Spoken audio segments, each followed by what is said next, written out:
Vamos a recordar un poco sobre lo que conceptos que tuvimos sobre biología molecular. ¿Se acuerdan del año pasado?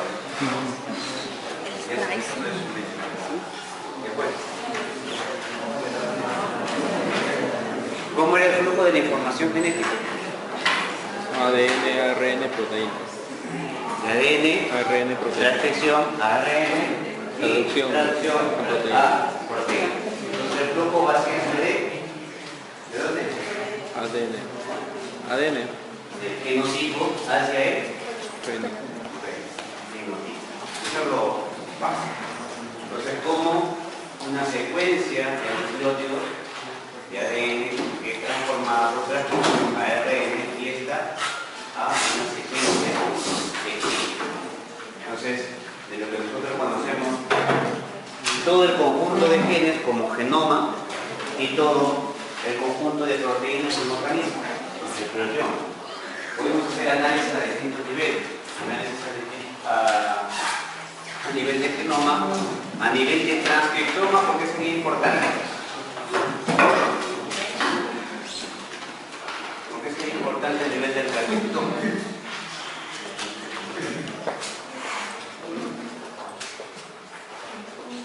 A nivel del genoma, porque nosotros nos diferenciamos.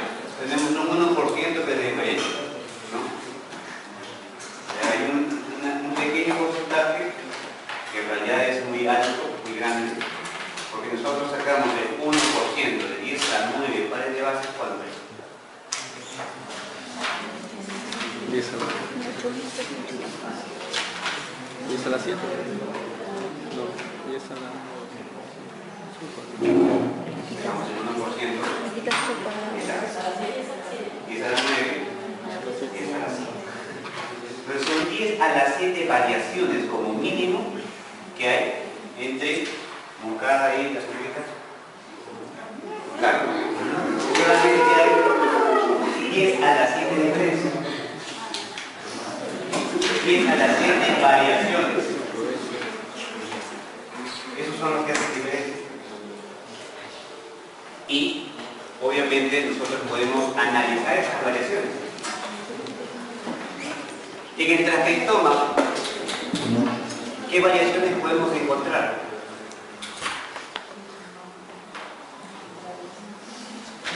¿Todos los genes se expresan? No.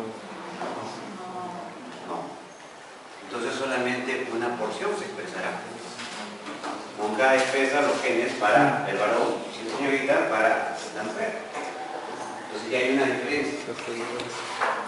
Los otros genes están apagados.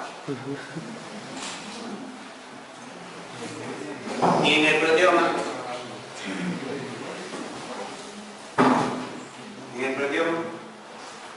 ¿habrá alguna variación?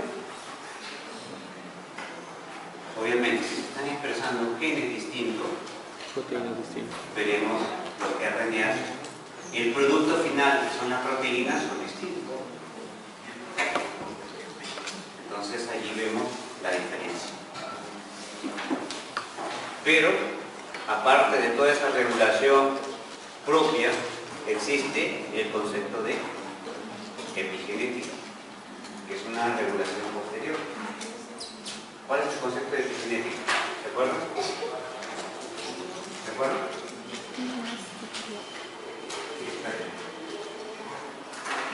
¿Se acuerdan del concepto de epigenética? ¿Alguien? ¿Qué es epigenética? El término epi, sobre, ¿no? Sobre la genética. La constitución genética la vemos genoma, RNA, transcriptoma y proteoma. Tiene su propia regulación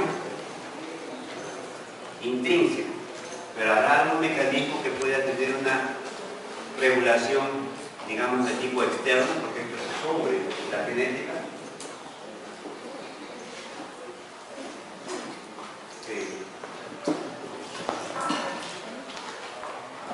El medio ambiente puede influir sobre la regulación. Sí, claro. Sí. Entonces, a esos cambios que pueden ser producto del medio ambiente y que después quedan como una huella de respuesta son los cambios epidemiológicos. No es solo la regulación intrínseca de genoma a proteómica, sino va un poco más allá. Entonces, este es el flujo de la información genética y que, como sabemos, está basada en las secuencias biológicas. Secuencia de nucleótidos, secuencia de aminoácidos. Ya sabemos que el material genético fue relacionado desde que aparece el ADN. Pero antes de que aparezca el ADN, todo el mundo se preguntaba por qué se heredan los caracteres. Entonces, los factores de la herencia fueron primeramente estudiados por Gregor Mendel en 1866. Obviamente, cuando él publica su ensayo en el Instituto de Historia Natural, no es tomado en cuenta. Sus publicaciones no son tomadas en cuenta, sino hasta después de 1900. Él fallece y no se obtiene ningún galardón. O sea, su redescubrimiento fue después de 1900, cuando se reanalizaron sus ensayos. Y entonces se dieron cuenta de que sí, él había sentado las bases de lo que ahora llamamos herencia. El otro paso fue el descubrimiento de la nucleína por Friedrich Richard. La nucleína, que nosotros ahora conocemos que es el DNA, se le llamó nucleína porque la encontró dentro de los.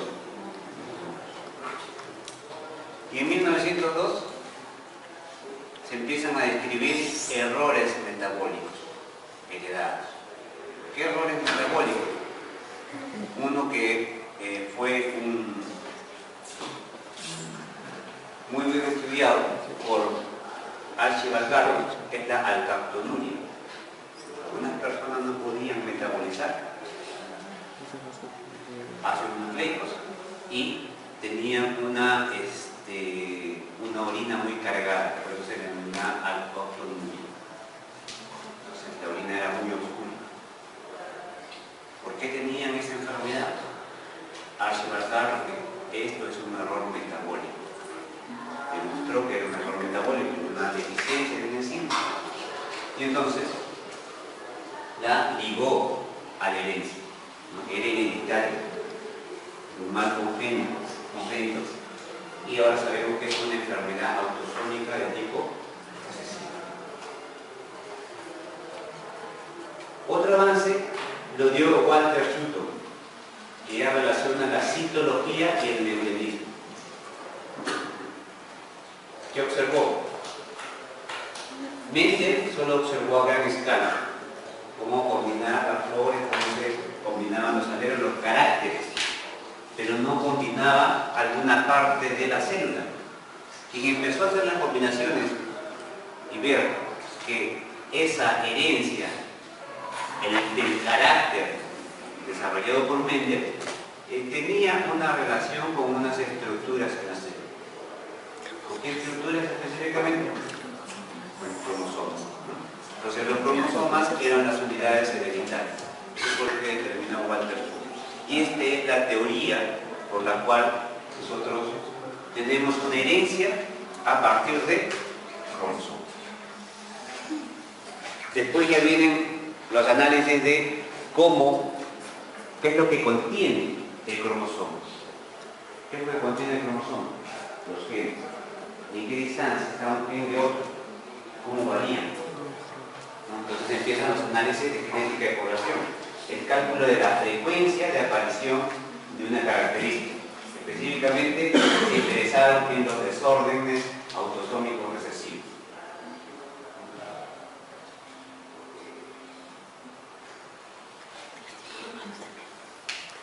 Aparece también la definición de Friedrich Griffin. ¿Se acuerdan de este esquema? ¿No? El fenómeno de la transformación. ¿Se acuerdan del fenómeno de la transformación? ¿Estamos recordando? ¿Se acuerdan? ¿Nadie se acuerda? ¿No? ¿Sí? ¿Se acuerda?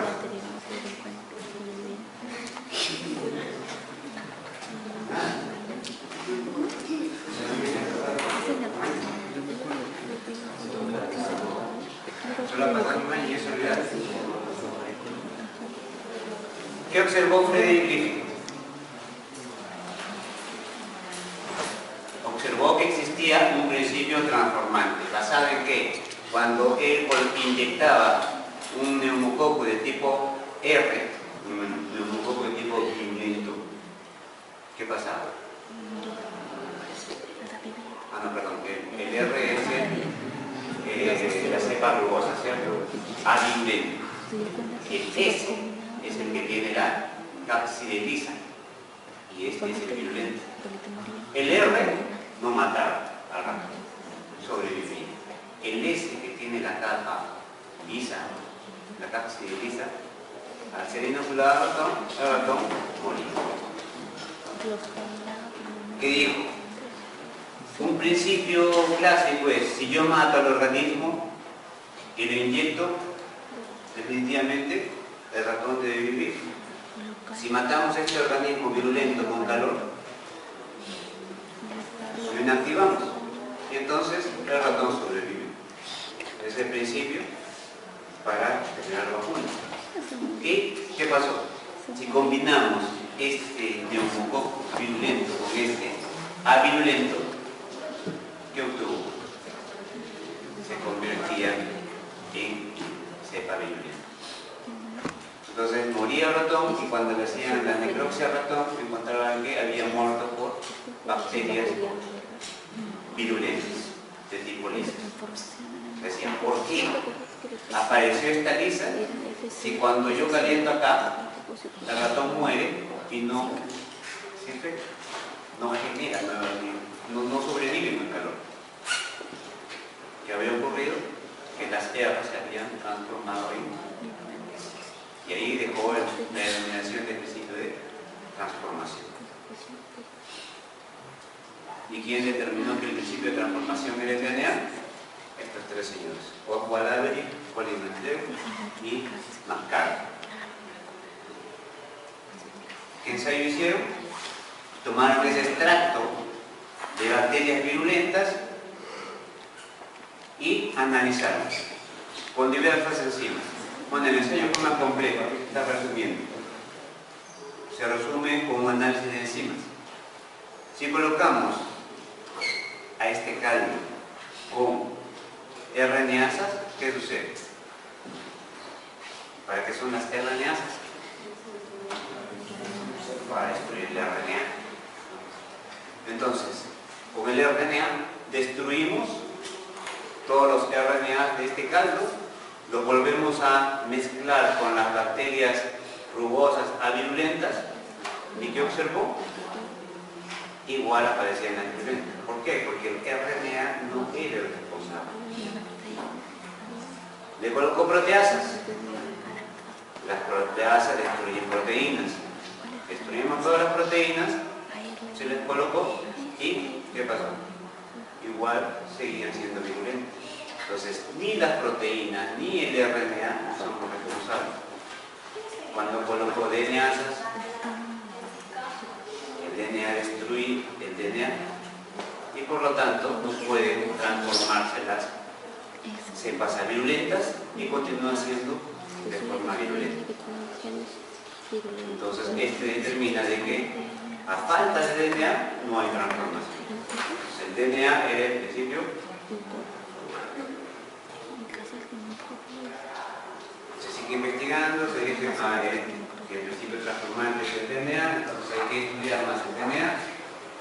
Chargat relacionó la concentración de los elementos del DNA, adenina, timina, la misma relación, 17%, 16%, en levadura 18% de adenina, 19% de timina, entonces mantienen una constante, mientras que guanina y citosina 10. Acá, para el thymus y ternera 12, 10, similar. Para el vaso, 16, 15, 13, 10, entonces era muy similar. Si acá crecía uno, el otro también. Disminuía uno, el otro también disminuía. Entonces sí, existía una relación entre arenisas y minas, borinas y citocinas. Después, Rosalind Franklin obtuvo la fotografía de expresión de rayos X. Lamentablemente ella no pudo hacer la estructura del DNA, pero fue un gran avance. Pues aquí tenemos la fuente de rayos X que impacta sobre un cristal de DNA, y obviamente los rayos van a atravesar y van a incidir sobre una placa fotográfica. Entonces, los rayos solamente van a atravesar por donde hay vacío. Entonces, el vacío es la mancha que queda acá. Entonces, permite interpretar que las otras zonas oscuras, perdón, las zonas claras es donde hay una estructura. Entonces se puede estimar de que hay una estructura helicoidal. Martha Chase y Alfred Hersey determinan que el DNA es una molécula hereditaria. ¿Por qué el DNA es una molécula hereditaria? Hasta ese momento sabían que los cromosomas eran los que mantenían la herencia, se dividían. Se había observado que una célula se separaban los cromosomas. Uno se iba para una célula y la otra para la otra célula. Pero ¿qué contenía este cromosoma? ¿Era la proteína o era el DNA?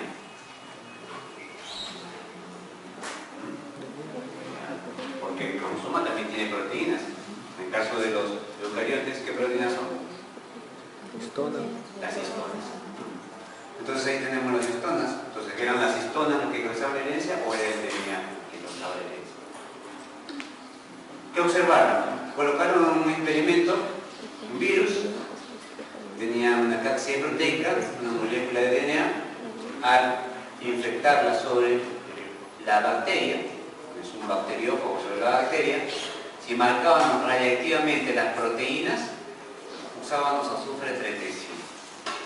Si se usa azufre 35, entonces los aminoácidos que tienen azufre, la cisteína, queda marcada. Entonces aquí tenemos la cápside con marca radiactiva. El DNA no tenía marca radiactiva. Se la incubaba, se la agitaba para ver cómo se desprendía y al final se obtenía de que la cápside no servía en la infección, simplemente se quedaba fuera de la bacteria. La bacteria crecía y podía generar nuevos fagos, pero sin marca radioactiva. El mismo experimento, pero ahora ya no marcamos las proteínas, sino marcamos el fosfo. El DNA se marca con el fosfato, la marca fosfato impresa, se la agitaba, se la separaba y observaban que la radioactividad quedaba en la cápside, no, también quedaba dentro de la bacteria. Y esta bacteria podría producir bacteriófagos radioactivos.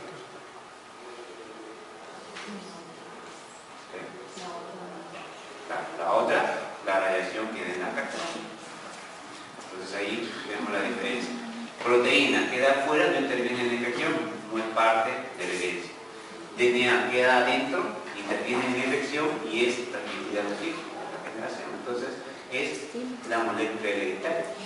Entonces el cromosoma que era DNA y histonas, el DNA era la molécula hereditaria, no era la proteína.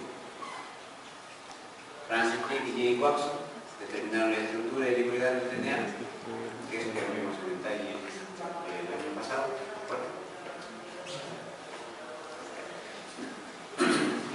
Mesenson y Stahl, en base a la estructura del DNA, son una estructura de doble hebra.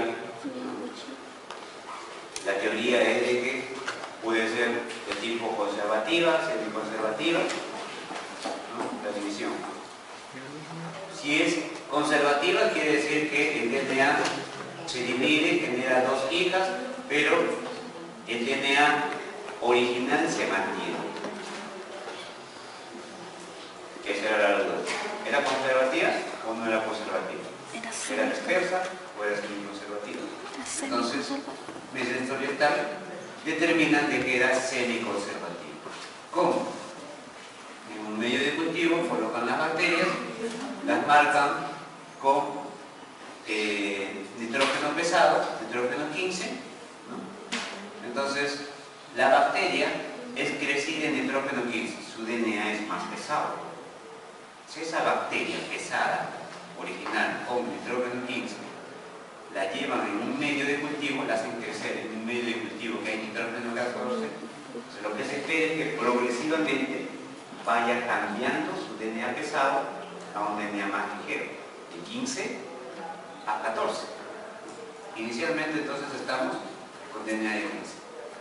Si era conservativa, quiere decir que la descendencia tendría que tener una hija con 15 y la otra hija, bueno, la que se mantiene 15, el progenitor, y la hija solo con nitrógeno 14. ¿Qué observaron? La primera división, separaron las bacterias, separaron el DNA y no observaron ni 15 ni 14. ¿Qué observaron? Una banda intermedia. ¿Qué quiere decir entonces? Que una de las hebras paternas se combinó con una y quedó un híbrido. Y aquí lo vemos. Una posterior duplicación, segunda generación, este híbrido empezó a desaparecer y recién aparecía la hebra de DNA de 14. Entonces ya estamos viendo de que se está apareciendo la de 14, el híbrido se mantiene pero va disminuyendo en concentración y la 15 nunca más volvió a aparecer. Si era conservativa, la 15 debería de mantenerse. No se mantiene, por lo tanto no es de tipo conservativo.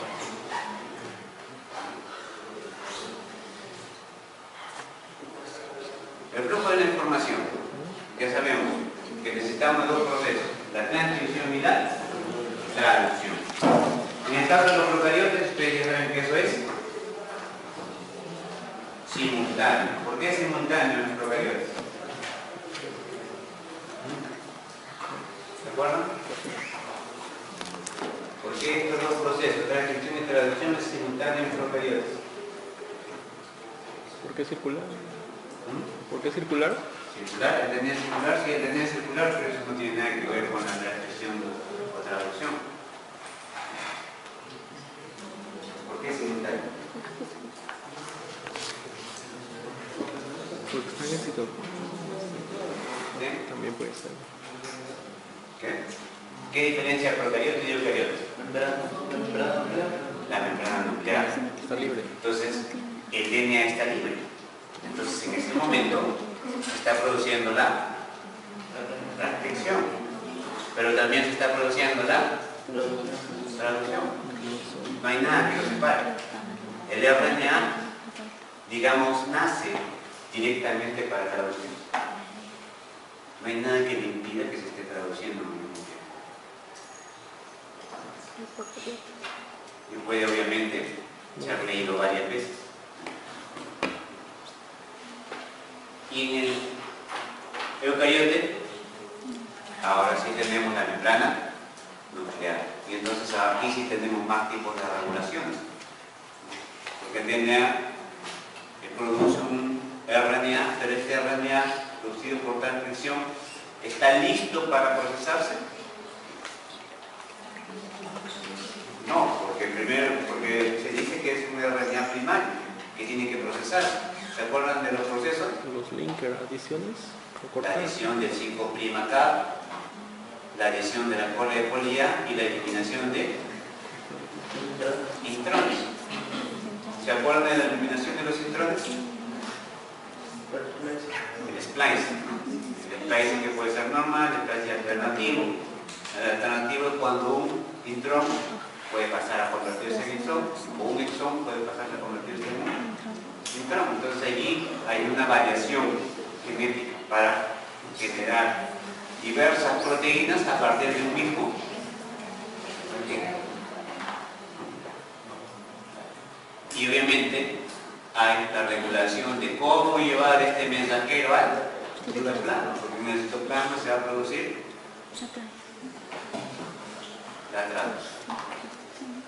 Entonces, hay distintas fases de regulación. Regulación en la transcripción es el principal punto. ¿Cómo regulamos la transcripción? En procariotes sabemos que los genes se transcriben de forma. ¿Cómo se transcriben? Estos genes están juntos, uno tras otro, comandados por un promotor, ¿cierto? Un promotor, un operador. El sistema de regulación generalmente es por operones. Los genes están uno junto al otro y la manera de transmisión es conjunta. Por eso se dice que los mensajeros son de tipo policistrónicos. Cada gen es un cistrón. Entonces, si aquí inicia la transcripción, se transcribirán los dos juntos. Tendré un mensajero con 2, 3 genes. ¿De acuerdo? Ya le vino la memoria todavía. Esto lo vimos el año pasado. Realmente hemos cambiado los ejemplos. Y obviamente, este sistema principal de regulación en procariotes se denomina ¿cómo? ¿De acuerdo?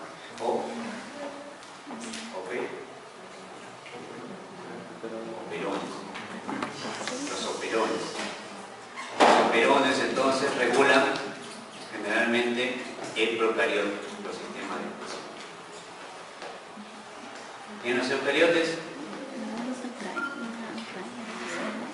un gen está fraccionado, exones e intrones, y además tiene sitios de regulación 5', sitios de regulación 3', que nosotros conocemos como secuencias franqueantes, UTRs.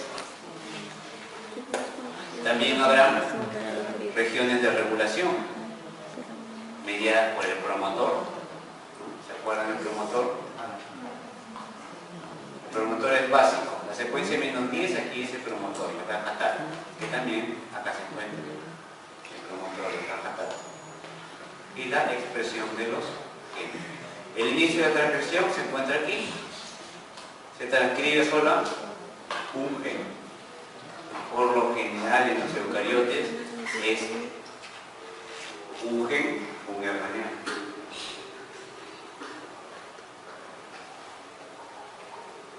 Obviamente que después tendrá que sufrir los procesos de 5'K, splicing, para eliminar intrones, y la cola de adición de cola de polinas A.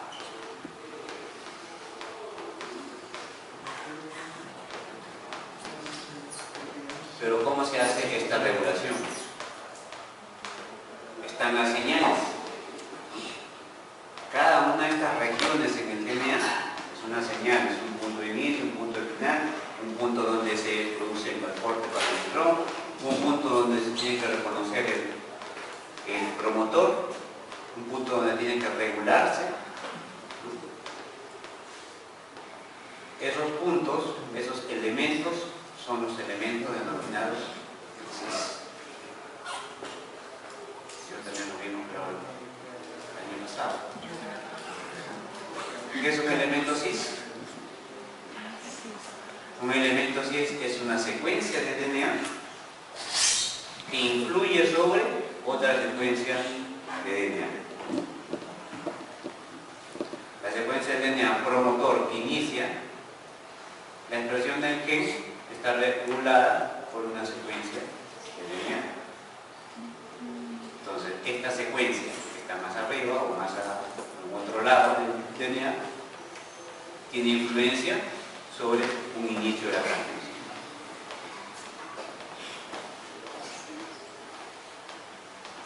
Pero esta secuencia no actúa sola, actúa con cis que está en el DNA, necesita de un elemento proteico. una proteína que reconozca al elemento del DNA. En el anterior era cis, porque la secuencia, esta secuencia cis, influye sobre la transcripción, influye sobre una molécula del DNA. DNA influye sobre DNA, pero no lo hace solo, necesita de una proteína. Entonces la proteína es el elemento trans. ¿Por qué? Porque es una diferente molécula, proteína que regula o influye sobre el DNA. Entonces aquí les tenemos viendo de manera cooperativa el elemento cis, que es DNA, sobre DNA, y el elemento trans, que es proteína, sobre el DNA. Ambos influyen sobre el DNA. Ese es el punto básico de la regulación de la transcripción, la regulación de la expresión. Y en eso vemos cómo se regula la información genética. ¿Ya habíamos dicho que es el genoma?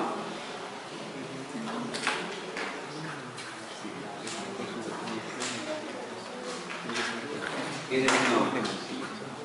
Nuestro genoma, ¿qué contiene?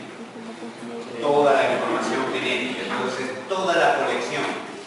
No es un solo gen, sino todo el conjunto de los genes que están en todos nuestros cromosomas. El cromosoma simplemente es una unidad de almacenaje. ¿Cuántos cromosomas tenemos? 46. 46.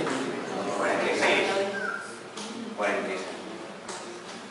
El gen es solamente un pequeño segmento, una unidad básica de información, y el DNA obviamente es la secuencia específica, donde está la instrucción genética.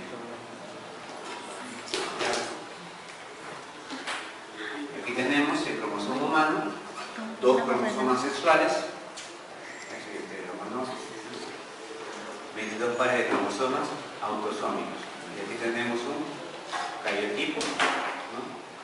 Y como tenemos 2 cromosomas homólogos, quiere decir que tenemos también alelos. ¿Qué es un alelo? Un alelo, ¿qué es un alelo?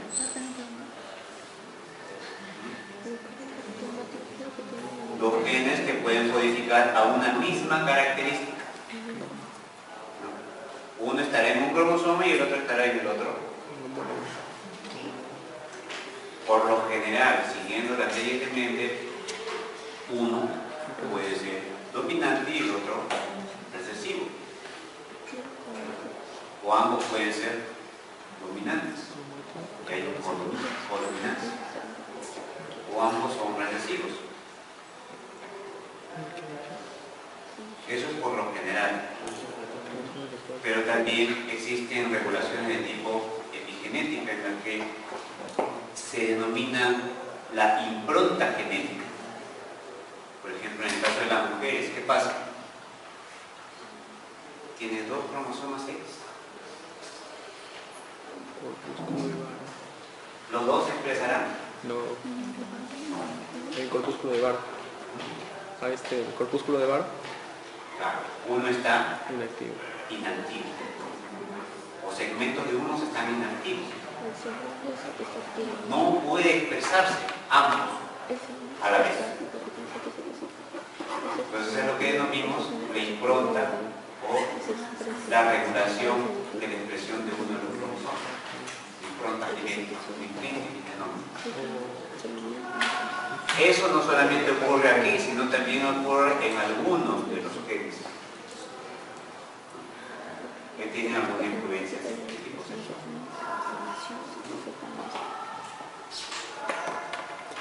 Si nosotros le llevamos eso al ámbito médico, siguiendo las leyes de Mendel exclusivamente, tenemos que algunas características se heredan de manera autosómica recesiva. ¿Por qué? Autosómica viene ¿de qué? Lo que es somático, ¿cierto? O sea, lo que está relacionado al cuerpo, específicamente, somático. Puede ser recesivo o puede ser algo dominante. Y están los otros que son recesivos ligados al sexo, específicamente ligados al cromosoma. O pueden ser recesivos o pueden ser de tipo dominante. También existe otra herencia cuando se observa la codominancia. Y otra forma de herencia mitocondrial, que hereda específicamente de quién? De la madre. En una enfermedad autosómica recesiva, ¿qué ocurre?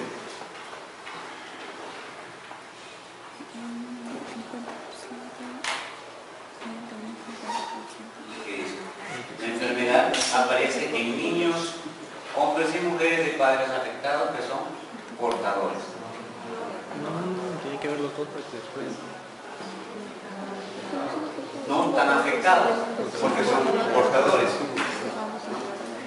Un individuo es recesivo, tiene la característica pero no la expresa. Porque es recesivo. Porque es heterocigote. Ese heterocigote no está afectado, no lleva la enfermedad, pero se les dice que son portadores. Se combinan, se casan, tienen hijos, y como los dos son portadores, obviamente su descendencia, el 25%, puede tener la afección, ya sean hombres o mujeres. El 25% tendrá la afección. Por ejemplo, en el caso de la fibrosis Kish, o por ejemplo, en el caso del albinismo, ¿no? Son condiciones ¿de qué tipo? Condiciones recesivas. Aquí tenemos entonces una enfermedad autosómica recesiva. Está relacionada a los cromosomas que son somáticos, no a los cromosomas sexuales. ¿Cómo se da esa enfermedad? ¿Cómo se da una autosomía recesiva? Fíjense. Aquí tenemos el genotipo A mayúscula, ¿qué quiere decir? Dominante, ¿no? Entonces, homocigote dominante.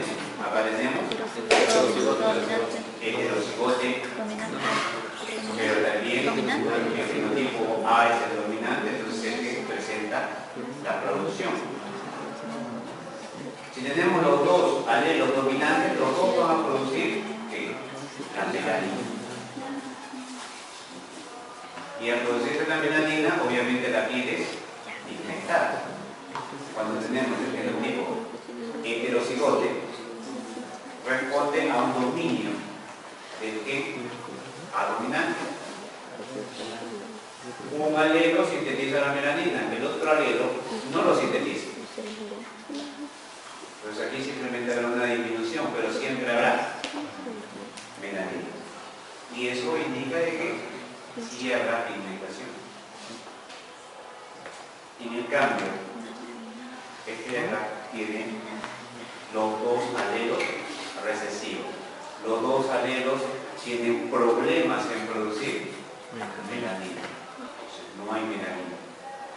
Por lo tanto, no hay pigmentación y se produce el albinismo.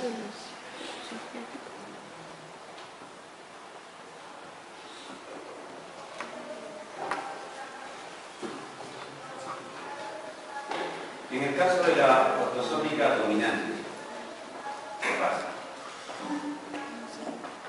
Aparecen tanto hombres y mujeres afectados en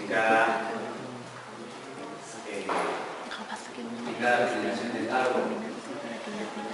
Es decir, las madres afectadas o padres afectados siempre transmiten la característica de sus hijos.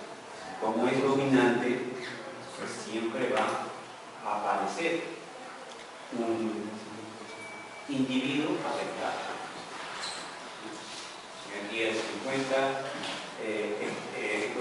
de las mujeres son afectadas, el 50% de los varones también son afectados. En total, el 50% de su descendencia va a ser afectada. recesivo solamente el 25%. Y es intermitente, aparece, desaparece según vayan alejándose de la resistencia.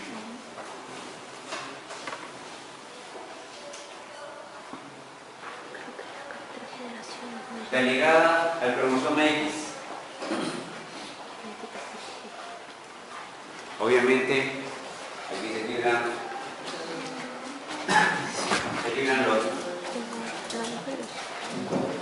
la afección, los varones. Si está ligada al X, ¿qué ocurre? Si el varón tiene el daño, que vemos, el padre está afectado, la madre no está afectada, entonces el daño siempre va a ser heredado. ¿A quién? ¿Se lo pasará al hijo? No, porque el hijo recibe el cromosoma Y. Entonces los varones no son afectados, pero las niñas del padre afectado sí son. En este caso es recesiva. Por lo tanto, las niñas son solamente portadoras. Porque es recesiva, no está completa. ¿Cuándo aparece el afectado? Solo cuando la madre es afectada. La madre, claro, no es afectada porque solamente es portadora, tiene uno de los cromosomas afectados, el otro está normal. Siempre las mujeres en este caso se salvan, como pueden ser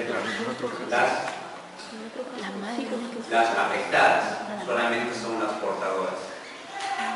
Cuando se relacionan con un hombre no afectado, la probabilidad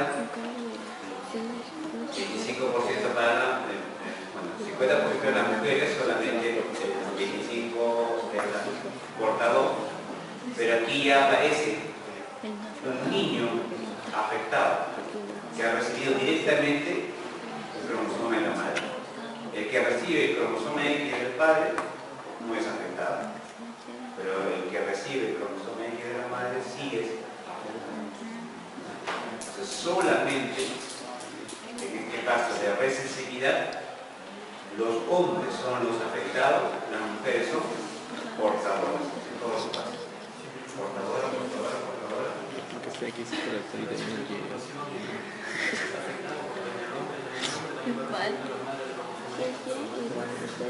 Claro. En este caso recibe el cromosoma X, el cromosoma X bueno, no afectado, ¿no? Y acá está recibiendo el cromosoma X afectado. Entonces, existe esa probabilidad, por eso hay uno no afectado y uno afectado.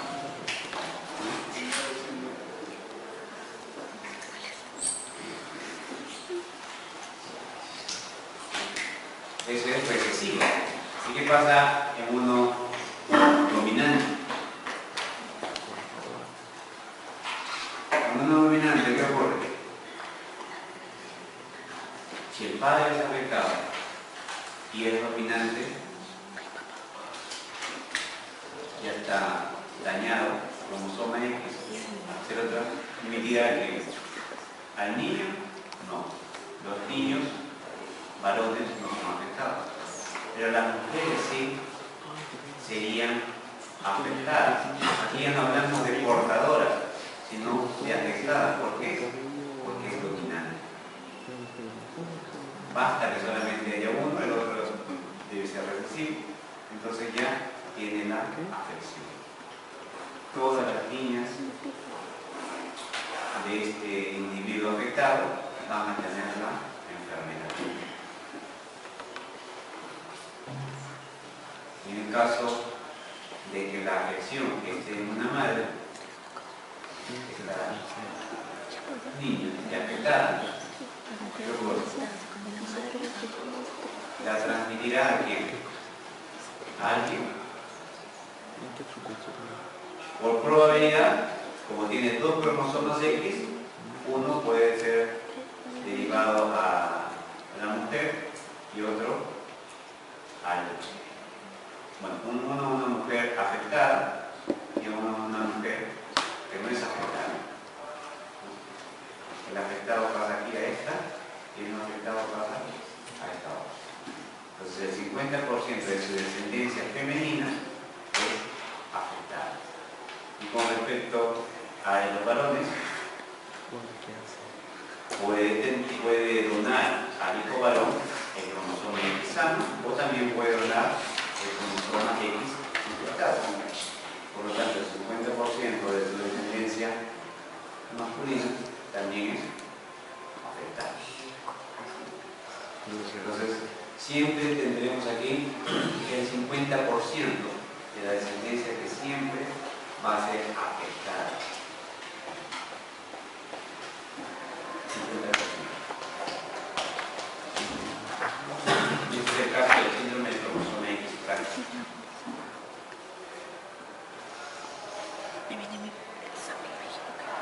¿Hay herencias codominantes?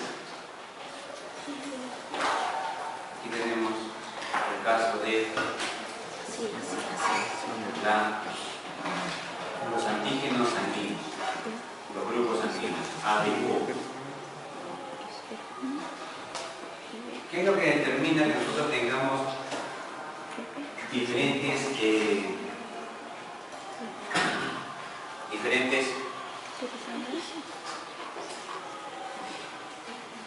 respuestas, diferentes tipos sanguíneos? Los glóbulos rojos. Los glóbulos rojos que tienen un determinado antígeno, una determinada estructura en la superficie de los glóbulos rojos. El antígeno A para las personas que tienen el tipo A y que generará un anticuerpo, un anti-A, que es reconocido y forma la aglutinación. El antígeno B también hará lo mismo. Tendrá un antígeno B, que en este caso, con los antígenos anti-A no hay aglutinación. Cuando tenemos la mezcla AB, colocamos el antígeno A, se producirá la aglutinación. Entonces, este es el cuadro característico para determinar el tipo sanguíneo.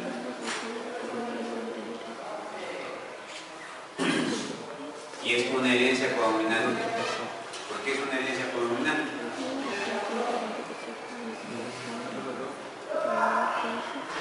Porque se están coexpresando. Se están coexpresando ¿qué? El padre y la madre.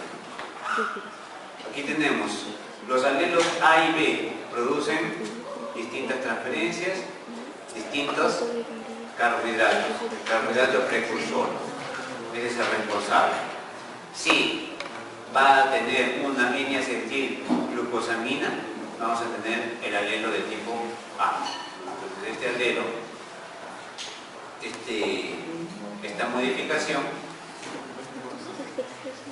va a generar el antígeno de tipo A. Cuando no presenta este N-acetilglucosamina, se dice que es de tipo C. Entonces, una persona A está coexpresando este alelo y este otro alelo. Por lo tanto, es una persona AO. Entonces, los dos están expresando.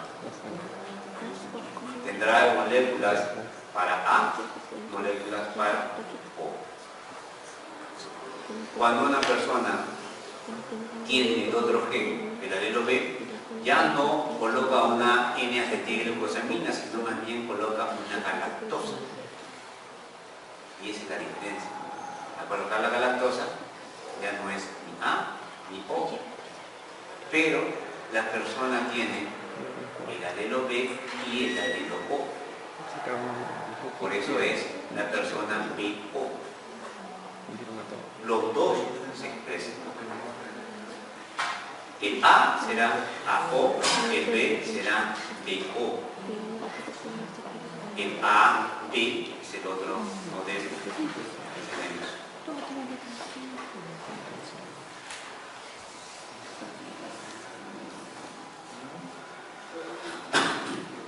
Aquí tenemos simplemente la base, como de los carbohidratos que presentan en la superficie los eritrocitos. Y entonces, aquí tenemos el tipo sanguíneo. El alelo I es nulo, es incapaz de producir cualquier forma de antígeno. ¿Cuál es el alelo I? El O. Las personas que tienen el alelo I son las que tienen el O. El A tiene un alelo A y el otro alelo I. El B tiene un alelo B y el otro alelo I. Y el AB tiene un alelo A y el otro tipo B. Son las variables del tipo sanguíneo. Por eso se dice que el grupo O es el donante universal. Podemos donarlo a cualquiera.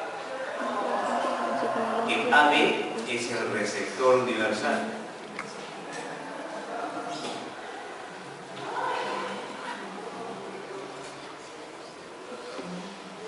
El mitocondrial, ustedes saben, siempre es heredado en el caso materno. Hay enfermedades mitocondriales, eso lo vimos el año pasado también.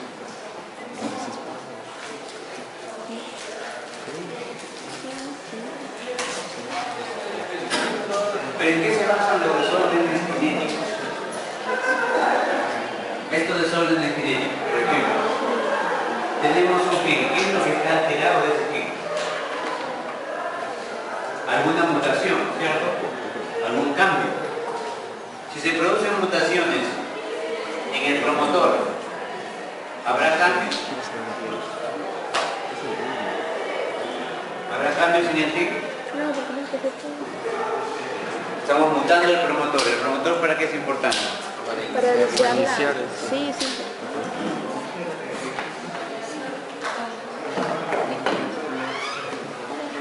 El promotor es importante para iniciar la transcripción. La transcripción me va a regular la cantidad de una proteína, ¿no? Entonces, si yo muto el promotor, alteraré la cantidad de la proteína, pero no alteraré la proteína. Si la mutación ocurre en un exón, ¿qué puede ocurrir? Puede perder la función. Si la mutación ocurre en un intrón, no pasa nada. ¿Qué?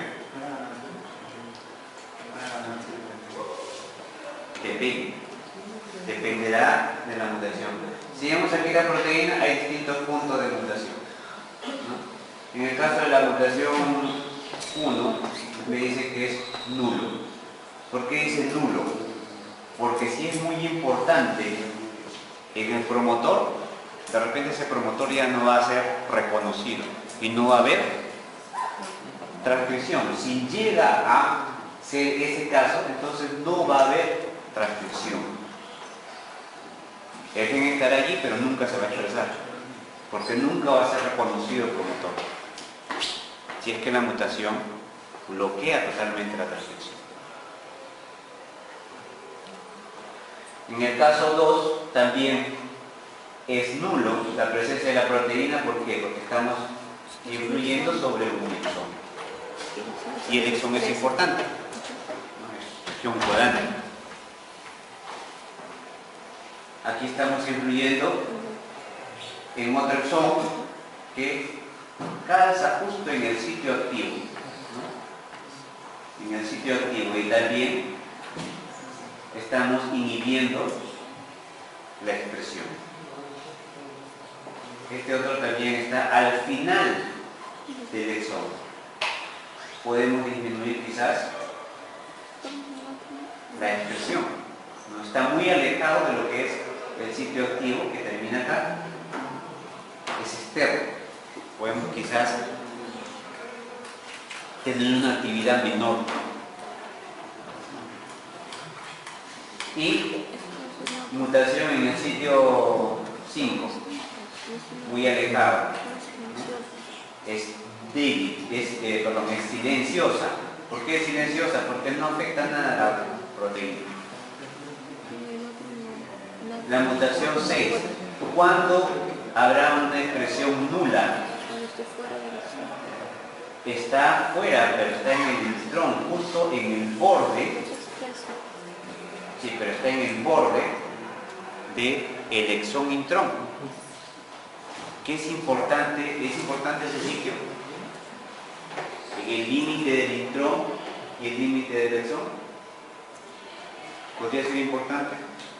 ¿Se acuerdan del splicing? Tengo que reconocer el límite. Y si la mutación está aquí en el límite, de repente no se va a eliminar el intrón. Claro, entonces se va a quedar un intrón y por lo tanto la expresión va a ser nula. Porque la proteína ya está modificada con un intrón adicional. Entonces es muy importante, los desórdenes genéticos van a aparecer de acuerdo a la posición de las mutaciones. Nula, si el promotor no es reconocido, la mutación genera un no reconocimiento del promotor. Nula cuando afecta el exón de la catálisis. Débil cuando afecta una parte de la proteína, pero no es importante esa parte de la proteína. Silenciosa cuando afecta en el DNA una parte de la proteína que no es importante para nada. Y nula cuando puede afectar el reconocimiento del exón intrón, porque puede dejar un intrón que debe de ser eliminado. Entonces son distintos puntos de vista por donde pueden ocurrir los desórdenes genéticos. Se les dicen alelos nulos porque obviamente no hay producto genético. Entonces un alelo nulo está presente el gen, está presente el alelo, pero no está produciendo la proteína, no hay producto genético, ¿no? Entonces eso conlleva la desaparición fenotípica, nulo, desaparece. Aquí hay débil y aquí sí hay producción de la proteína.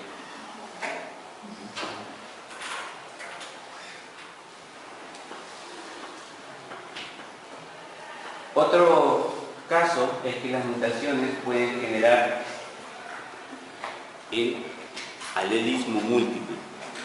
Nosotros podemos tener distintos tipos de alelos.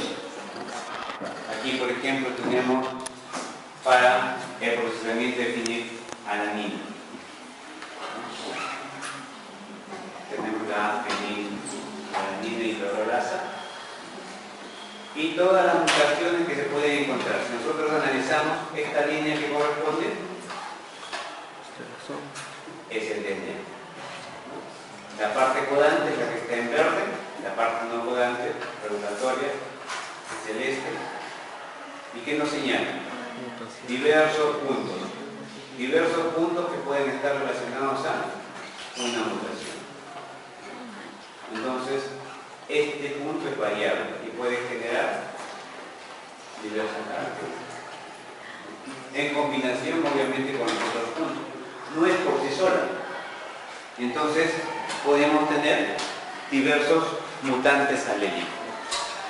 Para un solo punto, para una sola posición, ¿cuántos alelos podríamos tener?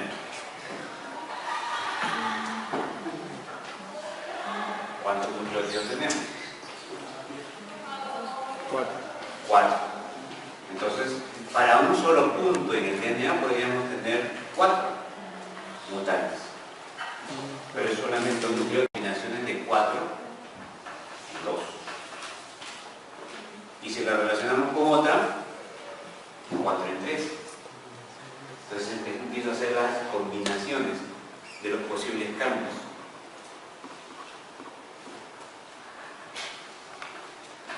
Y eso es lo que me genera un alelismo múltiple. No solamente es una posición, sino empiezo a relacionarla con otra. Y como un gen, por lo menos contiene unos 1000 nucleótidos, unos 500 a 1000 nucleótidos, 500 combinaciones por 4, ¿cuántos arreglos puedo tener? Múltiples. La anemia falciforme.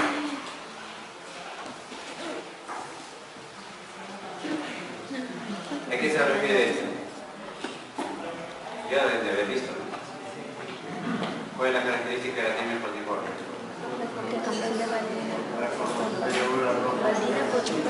Los glóbulos rojos no están normales, ¿no? Ustedes ven ahí el glóbulo rojo cayendo normal, ya sabemos un tipo de anemia falciforme. Entonces están como especie de media luna, una hoz. ¿Por qué? Porque la proteína es distinta, ¿no? Un alelo normal tiene esta dominancia, AA.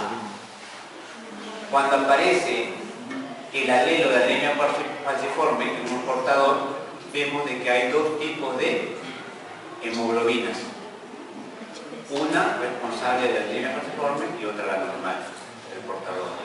Y cuando ocurre la anemia falciforme, tenemos solamente el tipo de hemoglobina de anemia falciforme.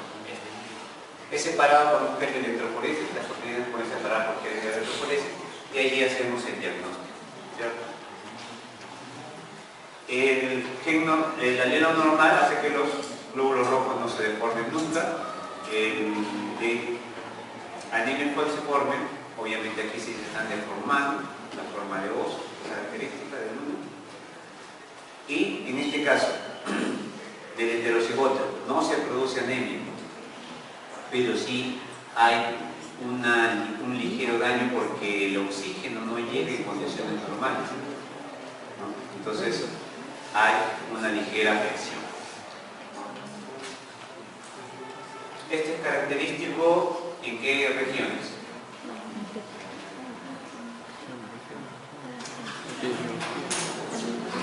En África. ¿Por qué en África hay anemia falciforme?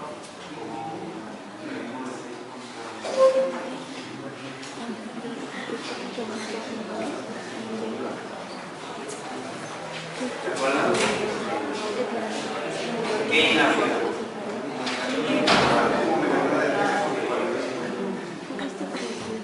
Claro, pero no es en sí un mecanismo de defensa, sino más bien es una especie de selección. ¿Por qué? Porque si viene Plasmodium falciparum, invade el glóbulo rojo, ¿no? Y entonces sobrevive mejor si tiene espacio. En esta otra célula no tiene espacio, por lo tanto no sobrevive bien. Entonces, las personas que tienen los glóbulos rojos normales no serán más afectados por malaria, por plasmodium. Pero las personas que tienen anemia falciforme no van a ser afectadas. Y ahí hay una alta tasa de malaria. Por lo tanto, la malaria está seleccionando. Los que tienen los glóbulos rojos normales están cayendo afectados por malaria. Y los que tienen anemia falciforme más bien se están manteniendo.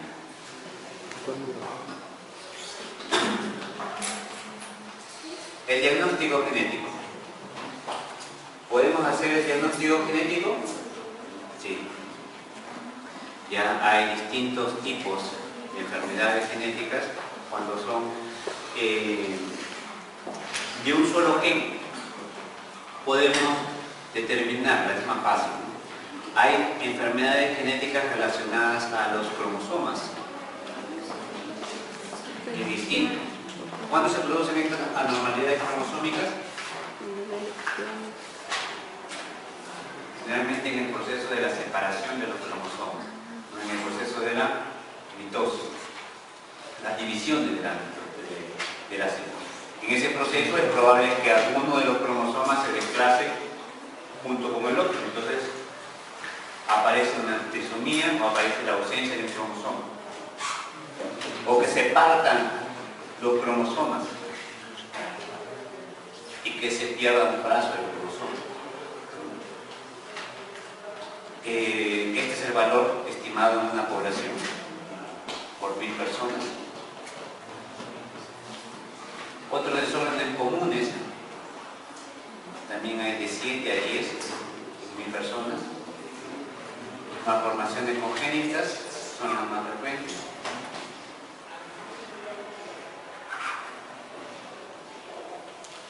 ¿Y cómo las diagnosticamos?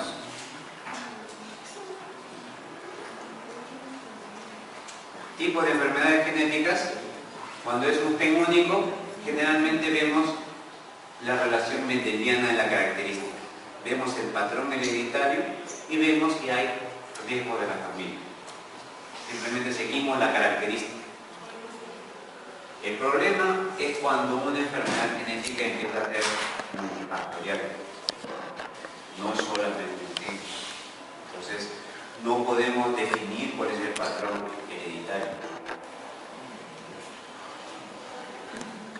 En este caso, si es multifactorial, por lo general, no hay un alto riesgo en los familiares. Más bien es de tipo moderado. Los cromosómicos, ya lo hemos visto, las malformaciones cromosómicas son raras, no hay un patrón de herencia, como si cuando se ve afectado un solo gen. Son de bajo riesgo en todo el entorno familiar. ¿Y las mutaciones somáticas corresponde a un cambio genético o no? ¿Qué podemos colocar de ejemplo aquí? Mutaciones somáticas. Las neoplasias. Hay mutaciones que generan el cáncer, pero no necesariamente de tipo hereditario. Puede aparecer. Solamente es afectar a un tejido, no es afectado al tejido primario. Entonces no sé, probablemente no tenga ninguna relación con la herencia. Los análisis citogenéticos pueden hacerse postnatal o pueden hacerse prenatal. Ustedes habrán escuchado de que se puede ya determinar el síndrome de Down simplemente por búsqueda bioquímica, análisis bioquímicos de manera prenatal. Hijos con anomalías cromosómicas también se pueden detectar de manera prenatal, simplemente sacando del líquido amniótico algunas células. En el líquido amniótico habrá células. Sacamos esas células que han sido desprendidas, hacemos el análisis, vemos si hay disfunción cromosómica. Es análisis de tipo citogenético. Pasamos a hacer. Para otros casos, tenemos el análisis genético molecular. ¿En qué se basa este análisis genético molecular? Ya no tendríamos que analizar las células, sino más bien tenemos que analizar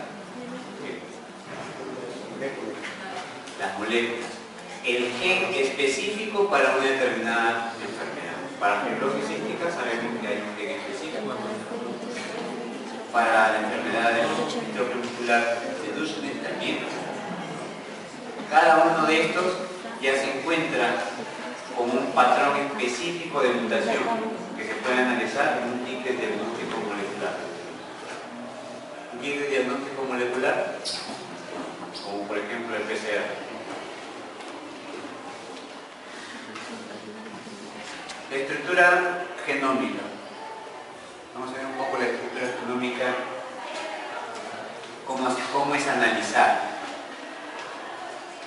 Si nosotros vemos solo el mapeo genético, vemos los cruces, los cuadros de pedigrí, y en base a esos cruces nosotros podemos determinar un gen que está en relación a otro gen de acuerdo a una probabilidad de recombinación. Ese es el mapeo genético clásico, por frecuencia. ¿Qué tal porcentaje es la aparición de un gen en relación a otro? Eso empezó a hacerse desde hace mucho tiempo atrás. Pero ¿qué es lo que nos interesa? Un mapeo físico. El mapeo físico, a diferencia del mapeo genético, es la posición exacta de la secuencia. Entonces, en el mapeo físico, yo tendré específicamente este gen está a 500 pares de bases del otro gen.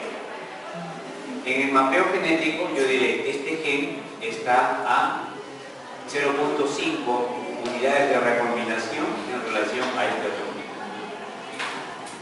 ¿Por qué será importante eso? Porque me permite reconocer una distancia aproximada. Me permite reconocer la estructura genética. ¿Por qué? Porque la estructura cromosómica en los eucariotes varía. Y existen diversos tipos de secuencias. En un genoma eucariote podemos tener secuencias únicas relacionadas a genes. ¿De acuerdo? A cada gen. Pero aparte de estas secuencias únicas, que pueden ser los genes, secuencias únicas, que pueden ser secuencias que no conforman la región codante, tenemos secuencias repetitivas. ¿Dónde encontramos secuencias repetitivas? Por lo general en las regiones no codantes. Y esto es lo que marca la diferencia de los genes. Pueden ser secuencias altamente repetitivas o pueden ser secuencias medianamente repetitivas. Altamente repetitivas, las conocidas como los satélites. En los centrómeros y telómeros, medianamente repetitivas, que se encuentran generando los tándem repeat. Son segmentos específicos, los microsatélites, los mini satélites o los genes multicopia. Un mini satélite es por lo general un dinucleótido que se encuentra repetido varias veces. Un mini satélite ya no es un dinucleótido, sino es una secuencia mucho más larga que empieza a repetirse. Hay otras regiones en el cromosoma que también son denominadas retrotransposones. ¿Qué son los transposones? Secuencias en el DNA que empiezan a cambiar de posición. En el genoma humano tenemos la secuencia ALU, que es un elemento intergenes corto, y tenemos la secuencia L1, que es un elemento mucho más largo, intergénico, intergenes. ¿Qué es lo que hace? Un reacomodo del cromosoma. Y si hacemos un reacomodo del cromosoma, obviamente las hace distintas de una persona a otra, de un padre a un hijo. Entonces, eso es lo que marca el polimorfismo. El polimorfismo genético. El polimorfismo que puede estar basado en un solo punto. Entonces hablamos de polimorfismo de unilóculo, que generalmente son estáticos. Por ejemplo, el polimorfismo de SNP, polimorfismo de un único nucleótido, solamente está en una posición del genoma. Pero hay otros polimorfismos que no se conocen muy bien y que se analizan de esta forma, como multilocus. El polimorfismo de unilocus solo medirá la variación en una determinada posición del genoma. Si yo mido el polimorfismo de tipo multilocus, analizo varios puntos en el genoma.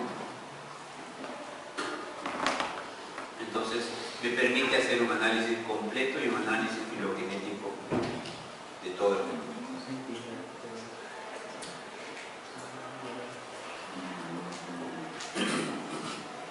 Para eso tenemos los marcadores moleculares. Entonces, un marcador molecular puede analizar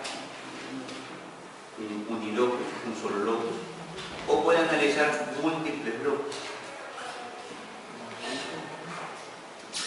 Si nos basamos solamente en hibridación, DNA, entonces yo elijo una secuencia específica y divido con un DNA objetivo. Por lo tanto, haré un análisis de RFLP o de BNCA, hibridación DNA sobre una molécula de DNA.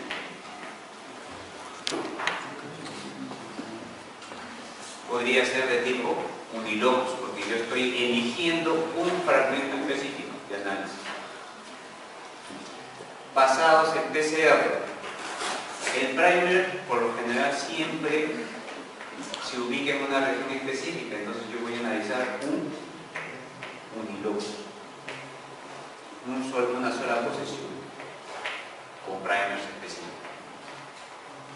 Pero si a este PCR yo le coloco primers no específicos y los ligo con un análisis de represión, haré un análisis de AFLP y estaré analizando, como no son específicos los primers, amplificarán distintos locus y los cortes serán de manera aleatoria. Por lo tanto, este análisis será para genes de multilocus. No lo conozco. Simplemente sé que hay varios productos. Basados en puntos de mutación, son los SNPs, que pueden ser detectados por polimorfismo de simple cadena, por chicle de DNA y por secuenciamiento. Si la posición específica de este SNP, entonces es un análisis de unilocus. Para que sea un poco más claro, veamos la detección de los ácidos nucleicos en el diagnóstico. Ustedes saben, la purificación de ADN se hace por PCR, de hibridación, simplemente un análisis con una sonda. Por ejemplo, si yo tengo un Sauerbrot, ¿se acuerdan qué es un Sauerbrot? Yo corto el DNA con enzima de retención, se generan varios fragmentos. Estos fragmentos los separan por electroforesis, los transfiero a un gel, a una membrana, un nylon. Este es el proceso de Sauerbrot, de tal manera de que mi DNA se quede ¿dónde? Mi DNA se quede en la membrana y pueda ser analizada por hibridación. Utilizaré una sonda para determinar una determinada banda en el DNA. ¿Cómo se usa el Sauerbrot en el análisis? Por ejemplo, aquí tenemos 3 individuos, cada uno con el mismo segmento de DNA, pero que tienen una variación, tienen un polimorfismo. Esta persona tiene una repetición de AT 100 veces. Esta persona tiene también las mismas repeticiones, pero el producto de las repeticiones es menor, 3100. Acá tiene 2100. La repetición es menor. Esta otra persona tiene otra variación, 2300 y 300 en la repetición. Ese sitio de repetición está marcando un sitio específico de corte por enzima de restricción. Hay una secuencia que va a ser reconocida por la enzima y que nosotros vamos a tener por PCR el mismo segmento, ¿cierto? Pero la secuencia es diferente. Cuando se corte aquí, me va a producir 2 fragmentos. Cuando se corte aquí, me va a producir también 2 fragmentos, pero uno es muy pequeñito. Tengo solamente uno más notorio. Cuando corte aquí, tendremos otros 2 tipos de fragmentos. Entonces yo puedo analizar el polimorfismo, la diferencia, el polimorfismo es la diferencia de una secuencia con respecto a otra en base a los puntos de corte.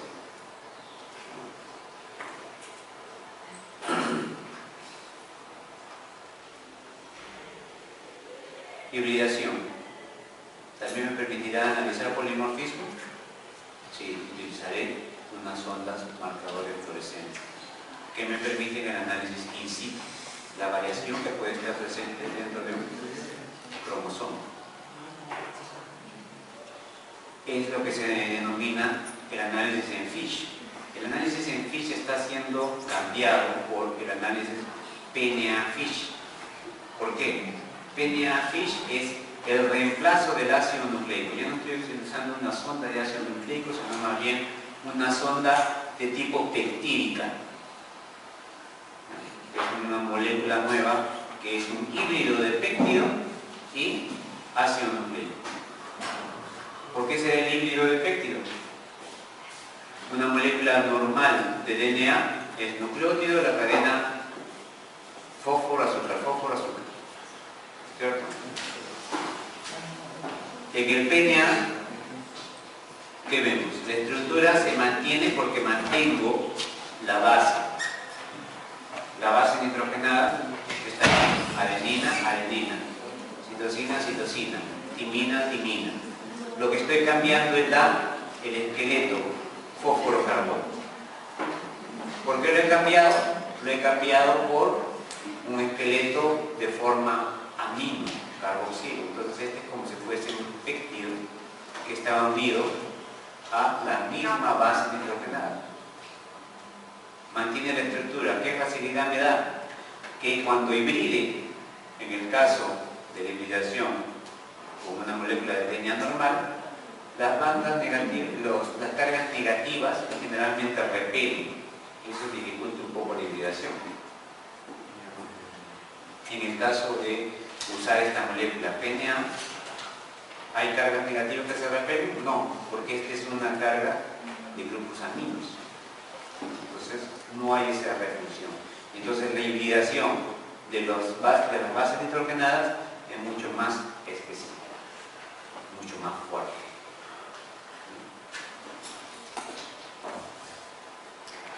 El análisis de STRs o de BNTRs. Amplificación por PCR de un locus que tiene unidades repetitivas. Estas repeticiones están siendo muy usadas en lo que son análisis de paternidad. Nosotros tenemos dos cromosomas, uno heredado de la línea paterna y el otro de la línea materna. Si los dos son iguales, tendremos solamente una banda, que sea paterna o materna. Si los dos son diferentes, tendremos el heterocigote, entonces dos bandas. Si nosotros queremos hacer el análisis parenteral, tenemos un padre, un progenitor, el otro progenitor. Si los dos progenitores son heterocigotes, por ejemplo, este será el padre, tenemos 6 copias en un cromosoma, 9 copias en el otro cromosoma, y este, digamos que sea la madre, que tiene 5 copias en un cromosoma y 7 copias en el otro cromosoma. Entonces esos números se mantienen, característicos a cada cromosoma que tiene. Son de tipo heterocigotes, ambos, y son diferentes. Vemos su posible descendencia, o buscamos su descendencia. Tenemos aquí la combinación 7 y 9, ¿qué quiere decir? 7 viene de, hemos dicho que está en la madre, y 9 viene de padre. Igual, si tuviéramos 6 y 7, 7 vendría de padre, de la madre, perdón, y 6 vendría de padre. Y aquí, 6 de nuevo del padre y 5 de la madre. Entonces vemos el análisis de paternidad es buscar la relación. Todas estas son sus progenies, sí.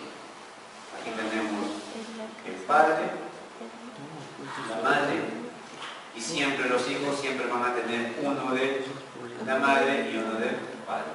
Uno de la madre, uno del padre, otro de la madre. Uno de la madre y el otro del padre. Obviamente este análisis no se hace en un solo locus, se hacen en varios locus. Y pueden ser analizar casos de crimen forense. Aquí estamos analizando un locus, otro locus y un tercer locus. Un análisis de criminalístico, un análisis de paternidad, hace un análisis de mínimo unos 20 locus. Entonces, aquí solamente para el ejemplo, vemos análisis de 3 locus, cada uno con un color distinto para no confundirnos, y vemos para el primer caso.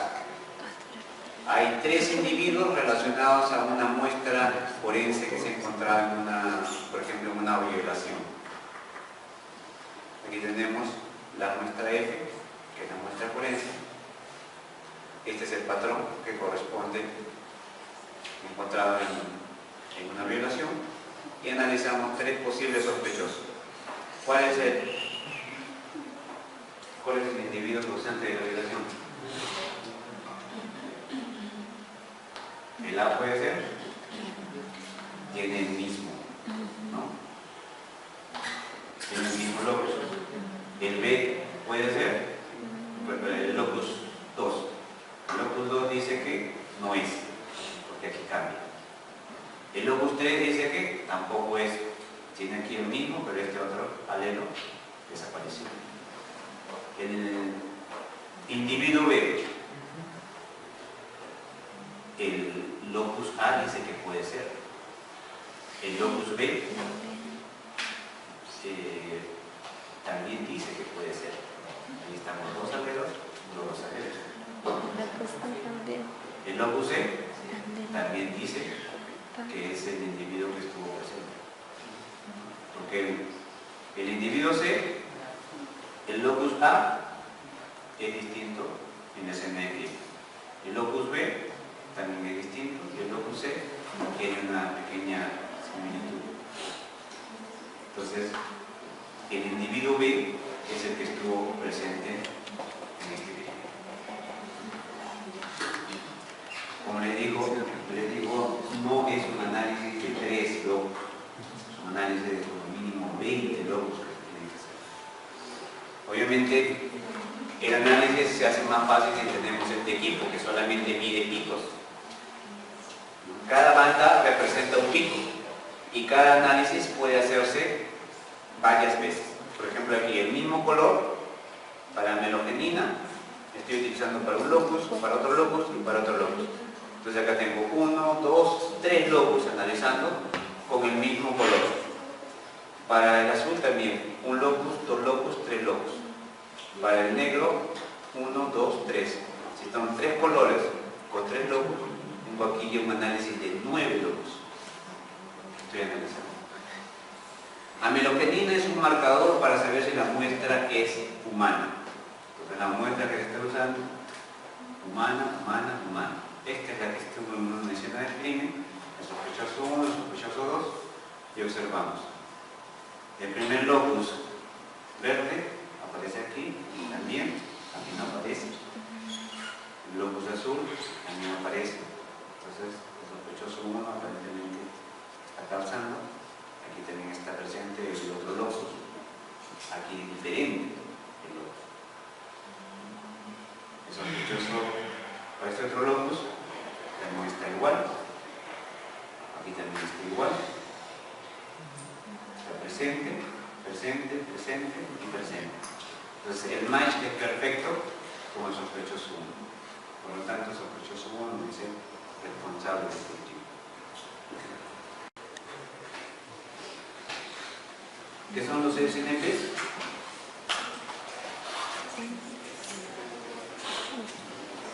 Polimorfismo para una sola posición. Una sola posición puede tener 4 variantes, ¿no? Adeninas, citosinas, timina y guanina. No hay más. Entonces, Entonces es muy importante este análisis de polimorfismo de SNPs. Vemos aquí que ese polimorfismo puede diferenciar especies, por ejemplo la humana con la del chimpancé. ¿Este será un polimorfismo? No, porque está cambiado, se mantiene, es monomórfico, no hay cambio. Esta posición será de especies, sí, porque para humano es citosina, pero para chimpancé es guanina. Entonces está diferenciando una especie de otra. Este punto de acá será un SNP, un humano, o no. Tenemos aquí, no se ve bien. ¿Qué es timina? Citosina enfurece y acá es timina. Citosina y timina, entonces está diferenciando un grupo de otro grupo humano.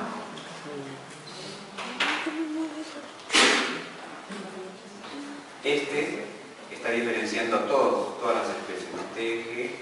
Bueno, es el mismo, ¿verdad? 2 timinas y 1 de guanina. Podemos separar grupos de humanos por un tipo de variación. Este también será un específico en chimpancé. Para humanos solamente se mantiene el mismo nucleótido, para chimpancé es otro nucleótido que varía, de repente por grupos poblacionales. Entonces hay diversos tipos de polimorfismo de único nucleótido. ¿Influirán estos polimorfismos de un único nucleótido en la expresión de un gen? ¿Es una mutación o no es una mutación?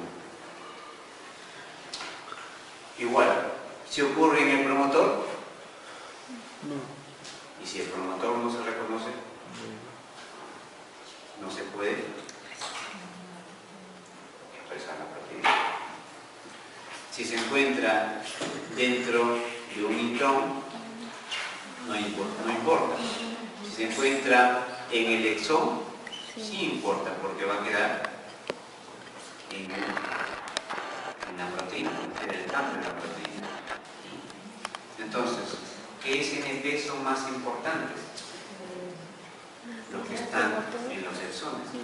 Y esos son los que de repente los podemos relacionar con una determinada enfermedad. Actualmente se está haciendo un banco de SNPs, mutaciones únicas en un exón determinado, para ver si tiene alguna relación con algún tipo de enfermedad. Todavía no se conoce el banco completamente, pero la idea es mantener todas esas secuencias y después simplemente hacer un análisis de este tipo. Yo podría sintetizar una sonda específicamente para reconocer un punto de SNP, una variación. Cuando se reconozca el punto de variación, la hibridación va a ser perfecta. Entonces aquí yo podría relacionar una sonda fluorescente, aquí un marcador fluoróforo que me mantenga el reconocimiento específico. Si obviamente no hay mismatch, no hay una hibridación, es porque ese punto ha cambiado. Entonces aquí no habría una reacción de fluorescencia. Hay un mismatch, no hay una hibridación. Y eso, si yo lo traslado a un microarreglo, yo puedo colocar todo, que es una regulación posterior. ¿Cuál es el concepto de epigenética? ¿De acuerdo? ¿De acuerdo?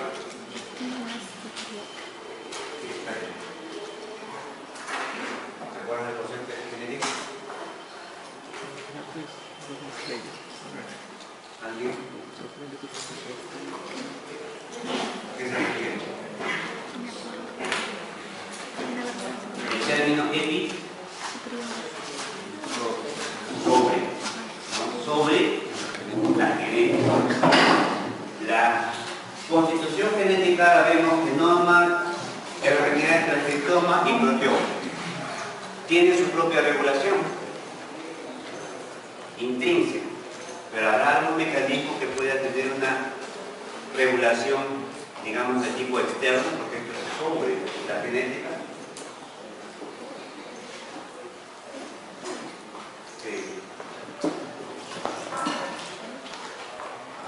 El medio ambiente puede influir sobre la regulación. Sí, claro. Sí. Entonces, a estos cambios que pueden ser producto del medio ambiente y que después quedan como una huella de respuesta, son los cambios epigenéticos. No es solo la regulación intrínseca de genoma a proteoma, no va un poco más allá. Entonces, este es el flujo de la información genética y que, como sabemos, está basada en las secuencias biológicas. Secuencia de nucleótidos, secuencia de aminoácidos. Ya sabemos que el material genético fue relacionado desde que aparece el ADN. Pero antes de que aparezca el ADN, todo el mundo se preguntaba por qué se heredan los caracteres. Entonces, los factores de la herencia fueron primeramente estudiados por Gregor Mendel en 1866. Obviamente, cuando él publica su ensayo en el Instituto de Historia Natural, no es tomado en cuenta. Sus publicaciones no son tomadas en cuenta, sino hasta después de 1900. Él fallece y no se obtiene ningún galardón. O sea, su redescubrimiento fue después de 1900, cuando se reanalizaron sus ensayos. Y entonces se dieron cuenta de que sí, él había sentado las bases de lo que ahora llamamos herencia. El otro paso fue el descubrimiento de la nucleína por Friedrich Fischer. La nucleína, que nosotros ahora conocemos que es el DNA, se le llamó nucleína porque la encontró dentro del oso. Y en 1902 se empiezan a describir errores metabólicos heredados. ¿Qué errores metabólicos? Uno que fue muy bien estudiado por Archibald Garrett, es la alcaptonuria. Algunas personas no podían metabolizar ácidos nucleicos y tenían una orina muy cargada. Digamos el 1%. Esa a las 9, esa a las 5. Pero son 10 a las 7 variaciones como mínimo que hay entre Moncada y las turbitas. Claro, solamente hay 10 a las 7 diferencias. 10 a las 7 variaciones. Esos son los que hacen diferencia. Y obviamente nosotros podemos analizar esas variaciones. En el transcriptoma, ¿qué variaciones podemos encontrar?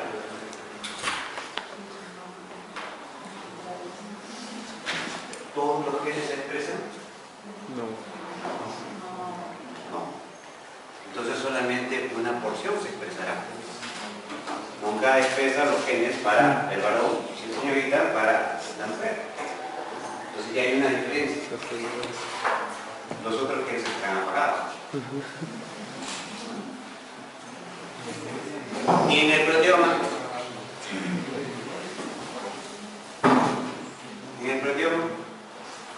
¿habrá alguna variación?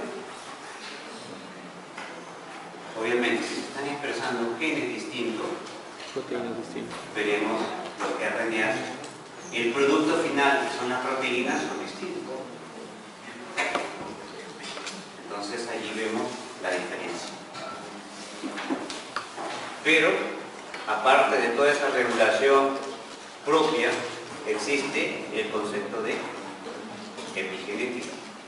Vamos a recordar un poco sobre lo que conceptos que tuvimos sobre biología molecular. ¿Se acuerdan del año pasado?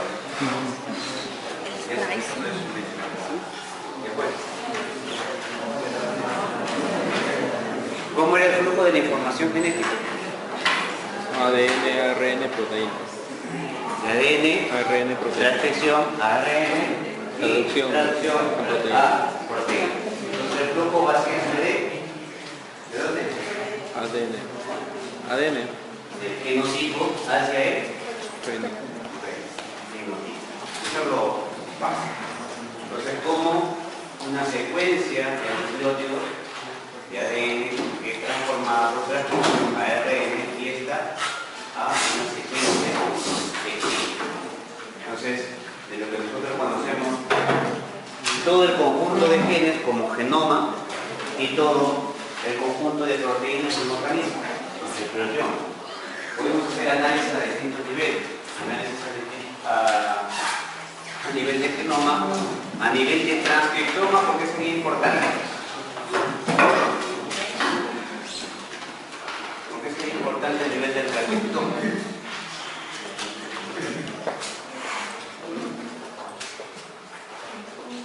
A nivel del genoma, porque nosotros nos diferenciamos.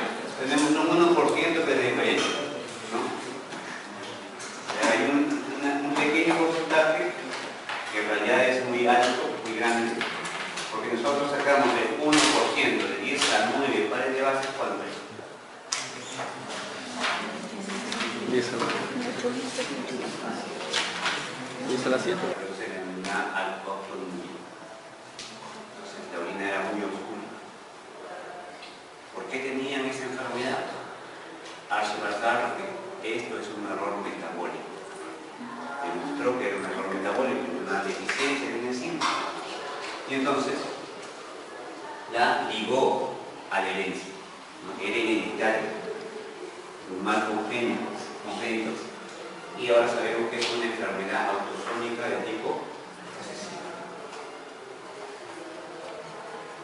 Otro avance lo dio Walter Sutton, que ya relaciona la citología y el mendelinismo.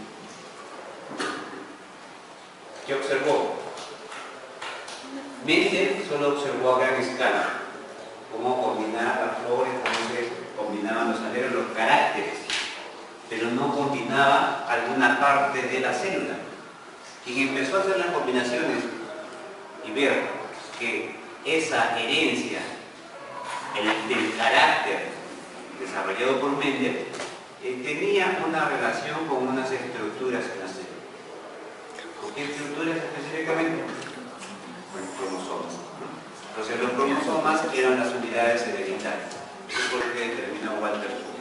Y esta es la teoría por la cual nosotros tenemos una herencia a partir de cromosomas. Después ya vienen los análisis de qué es lo que contiene el cromosoma. ¿Qué es lo que contiene el cromosoma? Los genes. ¿En qué distancia está un gen de otro? ¿Cómo varían? ¿No? Entonces empiezan los análisis de genética de población.